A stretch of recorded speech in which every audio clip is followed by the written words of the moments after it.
میرا نام سید عطاء الرحمن، میرا یوٹیوب چینل عطا بخاری کے نام سے خالص قرآن کریم کی آواز، کسی فرقہ کسی مسلک سے کوئی تعلق نہیں۔ آج دو خواتین نے یہ سوال کیا ہے اور انہوں نے یہ بھی کہا ہے کہ اس کے اوپر آپ ویڈیو اپلوڈ کر دیں کیونکہ بہت ساری اور بھی خواتین ہیں تو ان تک بھی یہ بات پہنچ جائے۔ ہمارے ہاں بدقسمتی یہ ہے کہ ہم نے چھوٹی چھوٹی چیزوں کو ایشو بنایا ہوا ہے اور یہ مذہب کی وجہ سے ہے۔ سوال ان کا یہ ہے، بڑی پرانی یہ چیز چلی آ رہی ہے، ابھی تک 21ویں صدی میں بھی لوگوں کو سمجھ میں نہیں آ رہی۔ تو انہوں نے کہا کہ یہ جو نیل پالش ہے یہ جو خواتین لگاتی ہیں تو اس کے متعلق یہ مذہبی پیشوا فتویٰ دیتے ہیں کہ اگر یہ اتار کے نہ نہایا جائے ضروری غسل تو ان کی ایک اصطلاح ہے کہ وہ حالت جنابت میں رہتی ہیں، پاکی نہیں ہوتی، غسل جو ہے وہ ادا نہیں ہوتا تو وہ ناپاک رہتی ہیں، نعوذ باللہ۔ یہ چیز ان کے ہاں انہوں نے بڑی اس کے اوپر روایتیں اور روایتوں سے زیادہ وہ ان کے جو فتوے ہیں، ان کی جو فقہ ہے، اس کے اوپر بڑی ساری لیدے ہے، بہت ساری چیزیں وہ کرتے ہیں کہ وہ ناپاک رہتی ہیں، وہ جتنا وہ سمندر میں بھی غوطہ کھا لیں تب بھی ناپاک ہیں، اس طرح سے چیزیں انہوں نے کی ہوئی ہیں۔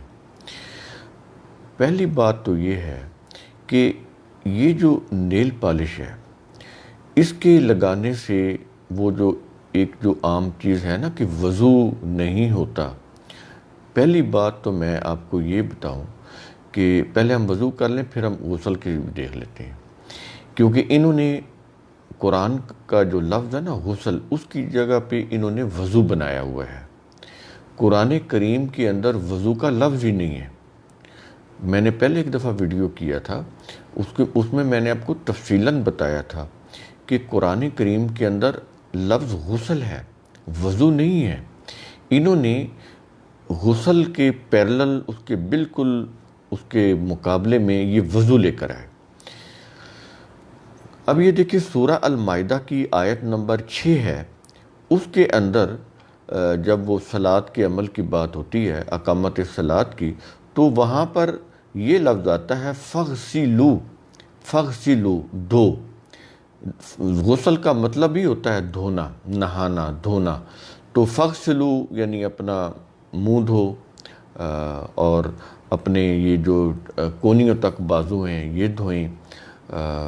اس کے علاوہ سر کا مسح کریں یعنی پونچھیں، سر کے بال گرد وغیرہ لگی ہو، اور جو ہے پاؤں اس کو دھوئیں۔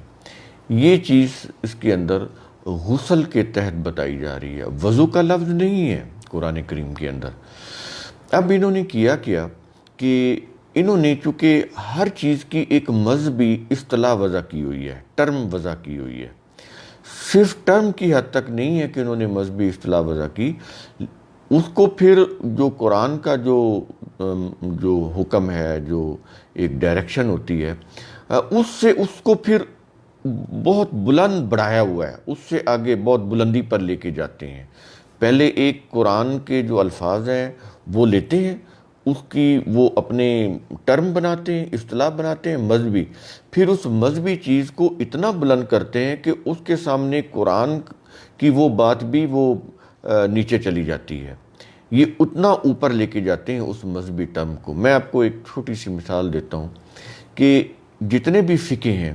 وہ چاہے اہل سنت کے ہوں یا اہل تشیعوں کے،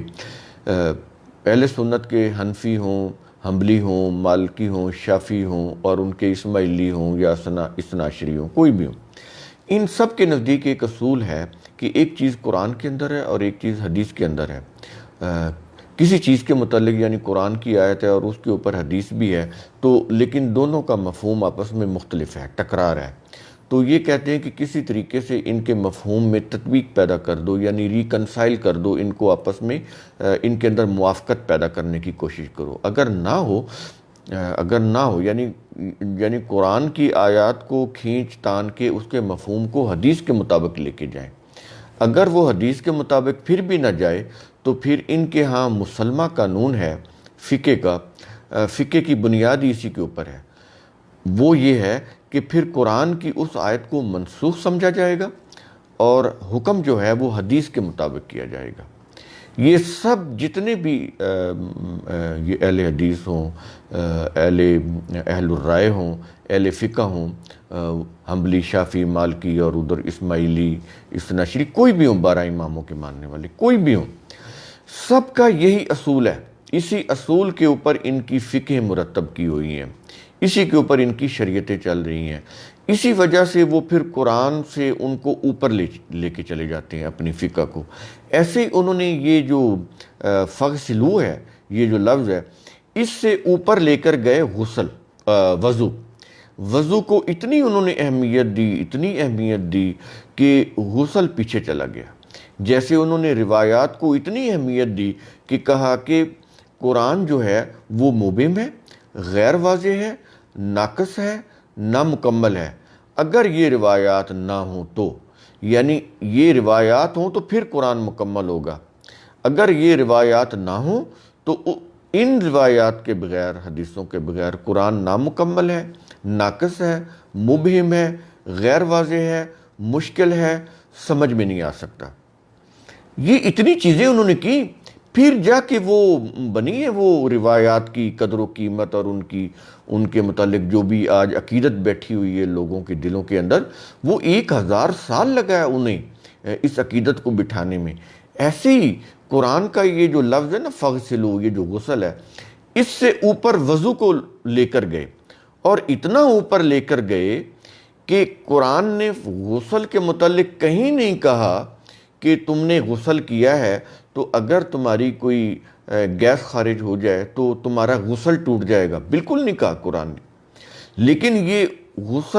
غسل کے مقابلے میں وضو کو اتنی اہمیت دیتے ہیں کہ اگر اس میں کوئی انسان کی گیس خارج ہو جائے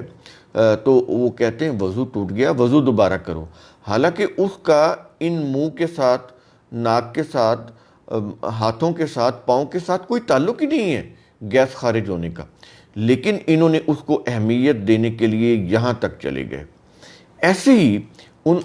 اب سمجھ آئی کہ یہ کیا ٹیکنیک ہے ان کے پاس۔ اب ہم آتے ہیں اصل چیز کی طرف۔ تمہید سمجھ آئی نا آپ کو، کس طرح سے یہ چیزوں کو الٹ پلٹ کرتے ہیں، ظلم کرتے ہیں۔ ظلم کا مطلب یہی ہوتا ہے کہ جو چیز جہاں پر ہو وہاں پر نہ رکھی جائے، اس کو اس کے مقام سے ہٹا دیا جائے، یا بہت اونچا لے جایا جائے یا بہت نیچے لے کے جایا جائے، اس کو قرآن ظلم کہتے ہیں۔ تو انہوں نے اس طرح ظلم کر کے قرآن کے الفاظ کے میننگ بدلے۔ اب آئیں یہ جو نیل پالش کا معاملہ ہے، اب مجھے یہ بتائیں کہ یہ نیل پالش اگر لگی ہو تو اس سے وضو بھی نہیں ہوتا، اگر وہ نہا لے تو وہ ناپاک بھی رہتی ہے۔ خاتون کی بات ہو رہی ہے نا، کیونکہ خاتون ہی لگاتی ہیں، خواتین، مرد تو نہیں لگاتے۔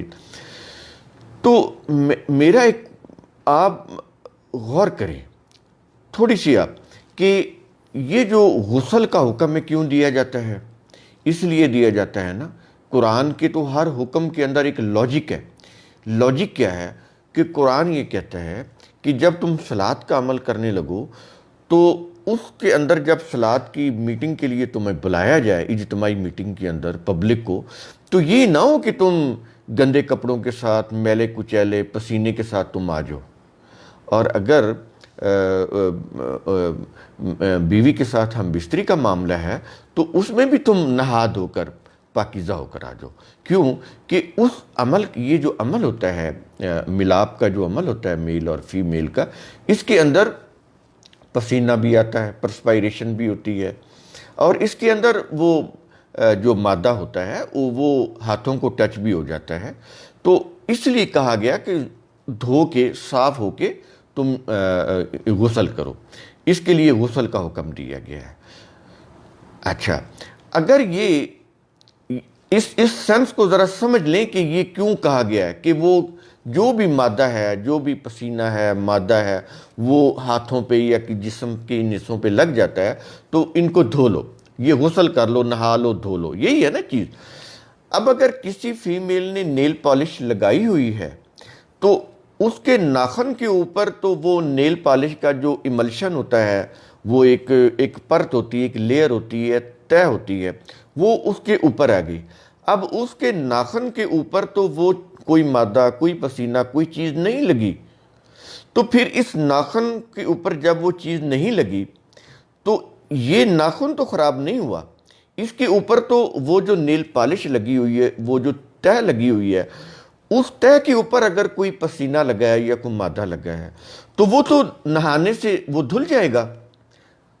اگر فار ایگزامپل وضو کہتے ہیں تو چلے وضو بھی یہ کہہ لیں، وضو سے وہ جب پانی پڑتا ہے تو وہ دھل جاتا ہے، ناخن تو خراب نہیں ہوا۔ دیکھیں باہر بارش ہو رہی ہے، آپ اگر کمرے کے اندر کھڑے ہوئے ہیں تو آپ تو نہیں بھیگیں گے۔ اگر باہر بارش ہو رہی ہے، آپ نے اپنے اوپر کوئی شاپر لپیٹ لیا اوپر اپنے، تو آپ تو گیلے نہیں ہوں گے، وہ پانی تو نہیں لگے گا، کیونکہ وہ جو پلاسٹک ہے وہ پانی کو پاس آن کر کے آپ تک نہیں پہنچنے دے رہا، وہ ٹچ نہیں ہو رہا پانی آپ کے ساتھ۔ ایسے ہی وہ جو نیل پالش کی جو لیئر ہے وہ ٹچ ہی نہیں کر رہی آپ کے نیل کو، جب آپ کے ناخن کو ٹچ ہی نہیں کر رہی، جو مادہ یا جو پسینہ ہے وہ تو اس نیل پالش کی جو تہ ہے اس کے اوپر لگا ہے، تو آپ کے اندر سے نیل تو وہ صاف ہیں، وہ تو بالکل صاف ہیں، ان کو تو کچھ نہیں ہوا۔ تو یہ کیسے کہہ رہے ہیں کہ وضو نہیں ہوتا اور ضروری غسل بھی نہیں ہوتا اور عورت ناپاک رہ جاتی ہے؟ کچھ سوچا کریں۔ یہ چھوٹی چھوٹی باتیں سمجھانے کے لیے مجھے شرم آئی، یقین کریں کہ یہ ویڈیو کرتے ہوئے مجھے اچھا نہیں لگ رہا، میں بڑی ہیزیٹیشن فیل کر رہا ہوں اس طرح کا ویڈیو کرتے ہوئے۔ اور وہ خواتین ہیں، میں نام نہیں لیتا، وہ بڑی اسلام کی، وہ بہت بڑی چیمپئن ہیں، بہت بڑی آپی ہیں اسلام کی، بڑے عرصے سے بڑی مشہور ہیں، وہ بڑا ان کے نام کا وہ چینل بھی ہے، اور وہ یوٹیوب کے اوپر اتنی فوش اور واہیات قسم کے وہ مسائل بیان کر رہی ہوتی ہیں دین کا نام لے کر کہ شرعی طریقے کیا ہیں۔ نعوذ باللہ، گھن آتی ہے، شرم آتی ہے، زبان اجازت نہیں دیتی، دل کو تکلیف ہوتی ہے، میں بتا نہیں سکتا۔ میں یہ ویڈیو کر رہا ہوں، مجھے بڑی الجھن فیل ہو رہی ہے۔ میں تمہیدی طور پہ جو میں نے آپ کو چیزیں سمجھائی ہیں وہ اسی لیے سمجھائی ہیں کہ تاکہ بات واضح ہو جائے، آپ کو کوئی عقل استعمال کریں کوئی۔ یہ انہوں نے آپ کو بالکل عقل سے، سوچنے سمجھنے سے بالکل آپ کو انہوں نے سوئچ آف کر دیں گے ان سب چیزوں کے آپ کے، تاکہ آپ کسی چیز کے قابل ہی نہ رہیں، ان کے مرہون منت رہیں، ان کے آپ سلیب بنے رہیں مذہبی پیشواؤں کے، یہ جیسے کہتے چلے جائیں ویسے آپ کرتے چلے جائیں۔ خدارہ اپنے آپ کو اتنا ذلیل نہ کریں، اتنی ذلت اور رسوائی ان کے ہاتھوں اپنی نہ ہونے دیں، اپنی بچائیں اپنے آپ کو۔ آپ کی کوئی پریسٹیج ہے، کوئی پریسٹیج کا خیال کریں، اپنی رسپیکٹ کا خیال کریں۔ آپ کو اللہ تعالیٰ نے بڑا اعلیٰ اور مخلوق میں پیدا کیا ہے، بڑے بلند مقام پہ ہیں، انسان ہیں آپ، تو یہ چھوٹی چھوٹی چیزوں کے اوپر اس طرح سی چیزیں، ناپاک ہو گئے، پلیت ہو گئے، کیا بکواس ہے؟ کیوں نہیں سمجھ آتی ان چیزوں کو، ان لوگوں کو کیا ہو گیا ان کو؟ تو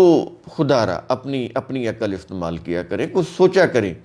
جیسے کو کہہ دے ویسے کرنے لگ جاتے ہیں۔ مذہب کے اندر اتنی عقل مت سب کچھ ماری جاتی ہے کہ انسان سوچنے سمجھنے کی طرف بھی نہیں آتا۔ امید ہے میرا ویڈیو آپ کو یہ سمجھ آیا ہوگا۔ آپ میرے ویڈیوز کو لائک کریں، شیئر کریں، میرا یوٹیوب چینل آپ اسے سبسکرائب کریں، گھنٹی کا بٹن دبا دیں تاکہ میرے ویڈیوز ملتے رہیں۔ خوش رہیں، اپنا خیال رکھیں، اپنے ارد گرد کے لوگوں کا خیال رکھیں۔ اللہ حافظ۔